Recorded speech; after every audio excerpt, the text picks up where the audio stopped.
Arab ലോകത്തിന്റെ ഭാവി രൂപപ്പെടുത്തുന്നതിൽ മാധ്യമങ്ങളുടെ പങ്ക് ചർച്ച ചെയ്ത അറബ് ഉച്ചകോടി ദുബായിൽ സമാപിച്ചു. 23ാമത് അധ്യായത്തിൽ 8000 അറബ് മാധ്യമ പ്രൊഫഷണലുകൾ സംബന്ധിച്ചു. ദുബായ് ബ്യൂറോയുടെ റിപ്പോർട്ട്. ദുബായിൽ സമാപിച്ച അറബ് മാധ്യമ ഉച്ചകോടി ഇത്തവണ പുതുമകളാൽ സമ്പന്നമായി.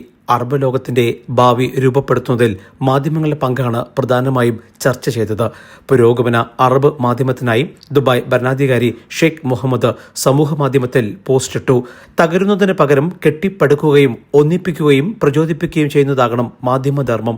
അതേസമയം അജ്ഞത, പിന്നോക്കാവസ്ഥ, ഭൗതികവും സാംസ്കാരികവുമായ തകർച്ച എന്നിവയ്ക്കെതിരെ പോരാടുകയും വേണമെന്ന് UAE വൈസ് പ്രസിഡന്റും പ്രധാനമന്ത്രിയും ദുബായ് ഭരണാധികാരിയുമായ ഷെയ്ഖ് മുഹമ്മദ് സമൂഹ മാധ്യമത്തിലൂടെ പ്രതികരിച്ചു.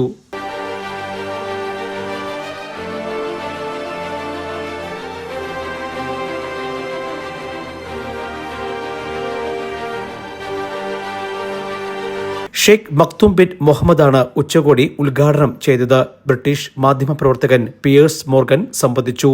ദുബായ് ഭരണാധികാരിയുടെ മകൾ ഷെയ്ഖ ലത്തീഫ ബിന്ത് മുഹമ്മദുമായി പിയേഴ്സ് കൂടിക്കാഴ്ച നടത്തി. അറബ് മാധ്യമ ഉച്ചകോടിയുടെ 23ാമത് പതിപ്പിൽ 8000 അറബ് മാധ്യമ പ്രൊഫഷണലുകൾ സംബന്ധിച്ചു. വിവിധ മേഖലകളിൽ മികവ് തെളിയിച്ചവരെ ചടങ്ങിൽ ആദരിച്ചു. Jaihind News, Dubai.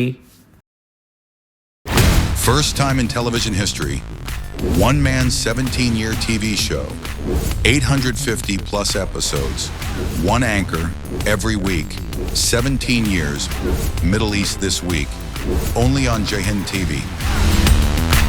An Elvis Chamar TV show.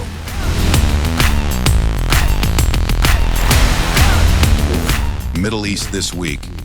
Middle East beyond the headlines.